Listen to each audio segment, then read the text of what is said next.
Hello everyone and welcome to another wonderful episode of My Arizona Adventure, a podcast mini-series presented by Pangolin, the conservation podcast.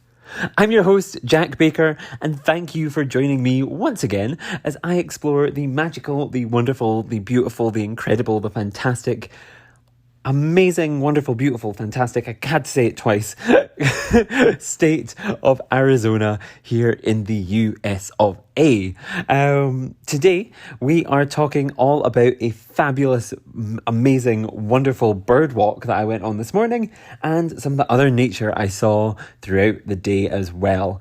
I think what I've decided what I'm going to do is basically hold all of the conference stuff till tomorrow once I've given my presentation, once I've had a chance to look through all my notes, and then we can do it all at once. But for now, what we're going to do is we are going to talk all about the animals and the nature and some of the weird and wonderful and great things I experienced today, because it was a great day. It was a day that I tasted like weird fruits. I saw amazing animals, and I can't wait to tell you all about some of the things that I saw. So, yeah, let's get started. So I think what I've done, I saw all these things throughout the day in kind of a mixed up order. But what I thought I'd do is I've sorted the episode into 3 sections. Section 1, we're going to talk about birds. Section 2, we're going to talk about plants. And then section 3, we're going to talk about an extra special guest who turned up at an event that I was at this evening. And oh, it was cool. So I'm going to keep you hanging for that one. No spoilers. I'll probably be in the description of the episode though, so if you're really curious, just look at that. So, starting off with some of the birds that we saw this morning. Started off the day with an amazing bird walk, which was organised by the NAAEE conference, was led by Gerry Ellis, who is a wonderful photographer and podcaster and wildlife communicator. And yeah, he was leading the kind of tour and telling us about the animals, helping us spot things because he is excellent. And so we saw some really amazing species that obviously I don't get at home and were really exciting therefore for me to see. So the first thing we saw was now this is when my bird notes are going to be called into effect. I believe it was Phainopepla, because it was this beautiful black bird with a big tuft on the top of its head, sat in the top of a tree. And I think what's really interesting, we know, as I have done a whole mini-series on Greece, my fascination with Greece. And I looked it up, and in fact, the name Phainopepla comes from the Greek Phain Pepla, meaning shiny robe, in reference to the male, which has this, as I said, black plumage, but it's quite shiny and quite bright. The females are a bit duller in colour, but that bright black shininess of the male is kind of where it gets his name, which I thought was quite cool. We also saw 2 different types of woodpecker, the northern flicker and the Gila woodpecker, which of the 2, anything named like a Gila monster is gonna be the winner in my eyes. And aside from that, it was the one that we saw the most of. It was the most charismatic to me. It has a big red tuft on the top of its head, the Gila woodpecker, this big kind of red spot, on the top of its head, and watching it was exceptionally charismatic. It was bizarre and kind of funny and kind of, I know we shouldn't put too much human qualities onto animals. We want to respect them for what they are, but in fact it was so fantastic because it was like it was being sneaky and trying to wind me up, because it would land beautifully on a cactus. Now we'd try and take a picture of it, and then just as I took the picture it would hop around the back. So I would move closer, and then it would hop around the back, and then it would hop and hop and hop, and obviously because it is round it could continuously hide and disappear. And then it would poke its head out and say like, oh, well, look, there you are. And then disappear again. So, yeah. Big love / frustration / even more love for that wonderful Gila woodpecker. I also recommend, I've taken all the photos of all these birds, which will be posted somewhere sometime. But I would also recommend go out there, see if you can find photos of them. They're in kind of a bird watching book or in kind of just going online and trying to find them, because they are all so stunning. The next one we saw were some mourning doves that were hiding under some bushes and things. And I believe somebody said that, in fact, you could kind of disappear, like these birds would kind of disappear under things, and don't mind being a lot lower than other forms of dove. They like kind of sit underneath everything and don't mind about being kind of the things that are, under other stuff and undercover, whereas that would make other birds kind of, they wouldn't go there. They just wouldn't like to be down there. Whereas the mourning dove is the mourning dove is happy to be there. And I really, thought that was cool. I love how I'm giving you all this information. I think some of the people who are staying at the conference are listening to this. So if you're listening to this now, take yourself on a bird walk and go and see these things that I'm describing to you. Because you'll love them and they're great. The next birds that we saw, of course, we have to mention them. The animals that made me cry on day one, that I wish I could kidnap all of them and take them home with me. The hummingbirds. We saw all sorts of different species, including, I think it was broadbill hummingbirds and black-chin hummingbirds. And I learned some really cool stuff about hummingbirds today from Gerry, which was amazing. And I'm so grateful he was there to tell us about them. He was telling us about how you can do kind of IDs of the different genders and how you can tell the difference between them. What else was he telling us? He was telling us about how kind of they're quite territorial, and so we saw two that were having a bit of a tiff, a bit of an exchange of views about things, and he was telling us about how they're quite territorial. And then he was also telling us about the black chin hummingbird, and it's something clicked. I'm always nervous when something clicks here because it could be quite a large insect. Sorry, listeners. I just don't want to be murdered by something large and hopping towards me. Of course, that's an exaggeration. We love all creatures. No, sorry, distraction. What was I saying?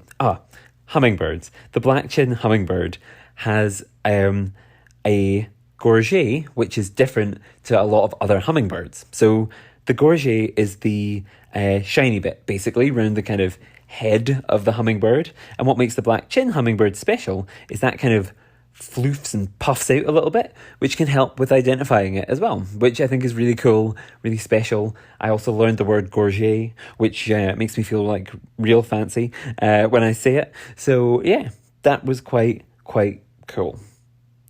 But all of them quite cool. The Phainopepla, cool. The northern flicker, cool. The Gila woodpecker, cool.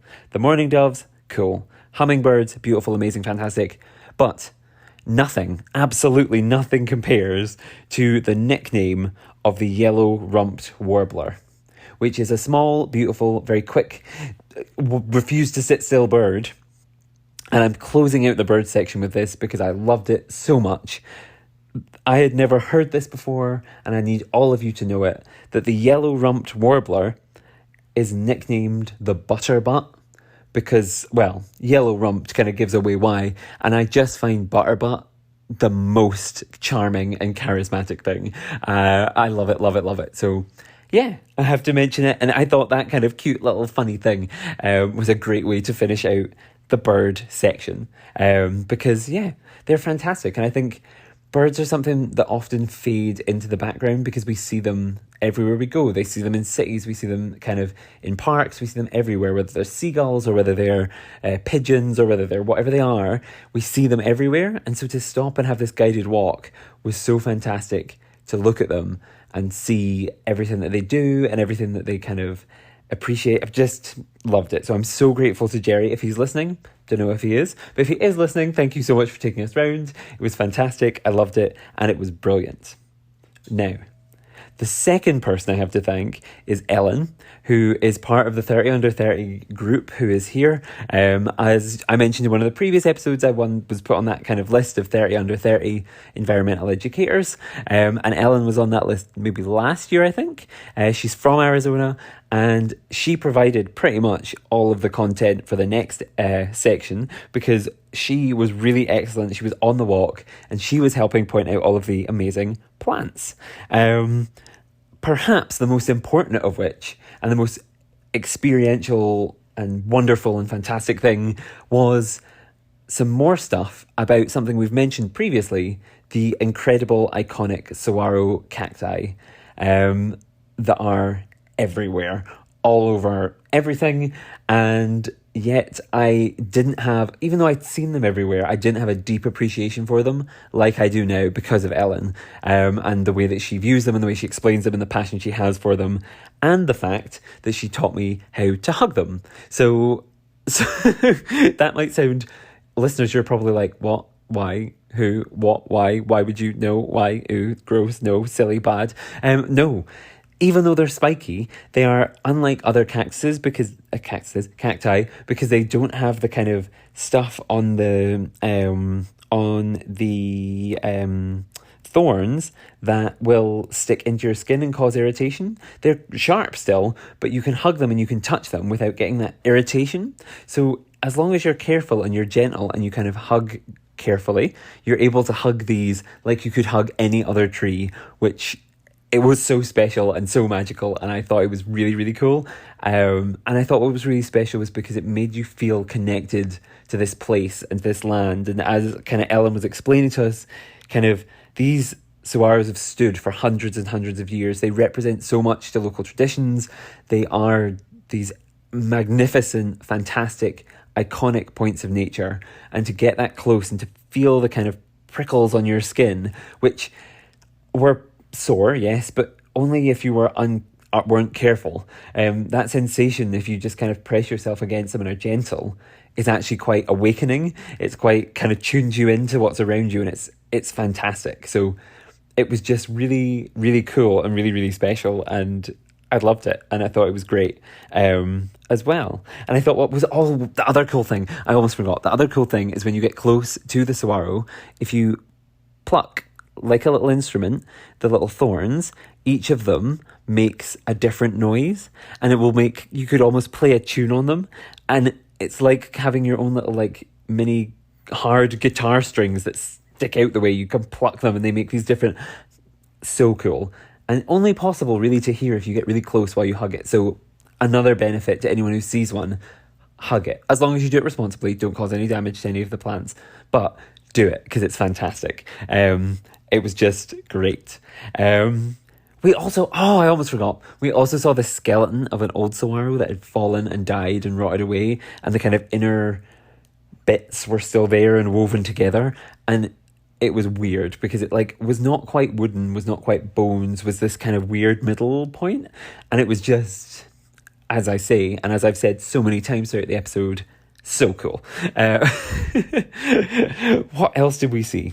Oh yes, other plants. We've got to move on. We've got to keep it going, guys. There's so many things we saw today. The other things we saw, we tasted some fruit. I can't remember the name of the cactus that we tasted it from, but they had these kind of fruits growing on top. And Ellen, again, of course, because she is fantastic and knows this land better than anyone I've met so far here, was able to kind of pluck this fruit off, cut it up, allow us to taste the seeds, allow us to taste the fruit, the flesh of the fruit, which was kind of this tangy, bitter, bitter kind of sensation on the tongue. And it was just, again, so cool and such a unique experience that obviously you could only have here not only in Arizona, across the Sonora region, I suppose, and across anywhere with deserts. But it felt special and unique to me because I've never been there before. So, meh. It was really special. And yeah, the tastes were kind of like, she did say that the taste was not the best at the moment, but I thought it was good. And it was very sour. So maybe I just like have a taste for sour things, but excellent. Loved it. Really, really cool. And another sensation, which I loved this walk because it took in the visual sensation of the birds. It took in the kind of touch sensation with the kind of prickles. It took in the taste sensation. And then the last sensation that we kind of experienced was, of course, the smells. And the plant that we kind of were shown for the smells was creosol. Creosol? Something. Yes, I think so. Creosol. I'll put it in the description, listeners. Which is a type of plant that grows here in the desert that kind of smells so beautiful after it rains. And so what we were taught was that if you kind of to smell the plant and to smell the leaves and to get the beautiful scents from it, if you cup some of it in your hands and you breathe on it and give it that life and that water and that breath of life, and then suck in and kind of smell it through your nose, you get this beautiful scent. And that was 100% the case. It was exactly what happened. It was exactly kind of this magical transfusion of kind of energy and breath out of your body, and then the smell and the life of the plant coming back. It was just so cool, and I loved it. And kind of rounds out the trio of planty experiences. Oh no, there was one more. Like, it almost rounds out the trio, in fact, there is one more bonus thing of plant stuff. And the bonus thing of plant stuff is the yucca fibre. And what I didn't know was yucca fibre is at parts quite weak, but at parts very, very strong and very hard to tear. And so if you find yucca fibre and you kind of take some and you kind of look at it, try and find a bit that's hard to rip and see if you can really like challenge yourself to pull it apart. I think they say, what was it? If it was white, it was hard to break, and if it was brown, it is difficult to break, I think. And so if you find some of that brown yucca, white stringiness that comes off of it, try and break it if it's brown, and see if you can get it to pull apart and do that kind of challenge of pulling things. And yeah. So yeah, it was so cool. And I think the whole walk, both Gerry and Ellen were able to provide different contexts and different things. And I know it was organised by Gerry, but having Ellen there was that excellent bonus thing, and it was just great. And if they're listening, thank you so much. Fantastic. You've changed the way I viewed not just this desert, but how I view maybe a little bit of environmental education in terms of encouraging people to get out there and taste, touch, smell. Obviously, taste, touch, smell, if safe to do so, but doing it in a way that's more not just walking through nature and looking like we were doing with the birds, because that's great. But some of the strongest bonds we have, as Ellen said to me this morning, are like the things that we smell and the scents that we have and the experiences that we have in our minds and the memories that are triggered by smell and all that sort of stuff. So yeah, I think incorporating smell and touch and all of these things will come into my lessons a lot more now. And I know it wasn't even a session in terms of the kind of sitting down classic presentation way, but it was so useful to have, and one of the many reasons I'm grateful to all of the people who are here at the conference, because it changed the way I view environmental education and this landscape, and it was just great and fantastic, and I loved it. 10 out of 10. Loved it, loved it, loved it, loved it, loved it. Now, the final thing I want to mention was a sneaky thing that was found while we were doing an evening event. This evening we went out for dinner. Everyone who was at the conference was there and kind of mingling and chatting and having a good time. And we were gate crashed by a tarantula. I have never seen a wild tarantula before. It was a Sonoran blonde. It's a beautiful brown, long legs and kind of blondie, beigey colour top. Maybe where it gets the name. And covered in course in that kind of iconic fluffy fur that tarantulas have. Had those beautiful round eyes that were kind of shining in the light that was being kind of projected from like the various light sources around the garden. It was just so cool and so special to see it. And yeah, I was talking to someone a friend I made from LA Zoo, and he was talking about the fact that these guys, they are not that dangerous. You could probably pick them up in terms of the venom. However, they do, of course, have the classic fluffiness of all tarantulas, that if they shake out their fur, that can be quite an irritant. So maybe we shouldn't bother those wild animals all of the time. We should let them be and let them do their thing and let them relax in nature. And yeah, that was really cool, and another unique, wonderful experience that, of course, I wouldn't have had anywhere else but here in Arizona, and another reason why I'm grateful that I was invited to speak here tomorrow. And yeah, so excited. And on that note, I should probably go to sleep because I am speaking tomorrow and I need to get my glamorous rest in, so I look my absolute best to be on the big stage in front of everybody. I'm going to be talking about the podcast and some of the things we've done and some of the things we've achieved, and I'm really excited to do it. But yes, I do need to rest because I need to nail it. I need to make everyone happy because there's been such good presentations this week that I'll tell you about at some point. And yeah, need to get the beauty sleep in. It's going to be great. I love it. I love it. I love it. Love it. Love it. Love it. Love it. So, before I wrap up, of course, if you would like to subscribe to the show, we are on Spotify, Apple Podcasts, anywhere you get your podcasts from. Go on there, click follow, keep up to date with everything we do. You can also find us on social media. We're at Pangolin Podcast on everything: Twitter, Instagram, Facebook, LinkedIn. We're on them all. And you can also find me on Twitter at OnlyJackBaker and on Instagram at TheOnlyJackBaker if you're interested on following me there as well. And with that is us done. Another day. We've only got a couple left, so start cherishing these episodes, guys, because they're not going to be around forever. My Arizona adventure doesn't work in Scotland, unfortunately. So I'm going to go. I'm going to go to bed. I'm going to get my beauty sleep in. I'm going to moisturize. I'm going to have a great day tomorrow. And I'm going to, of course, before I do all that, thank you for joining me once again for my Arizona adventure. Bye.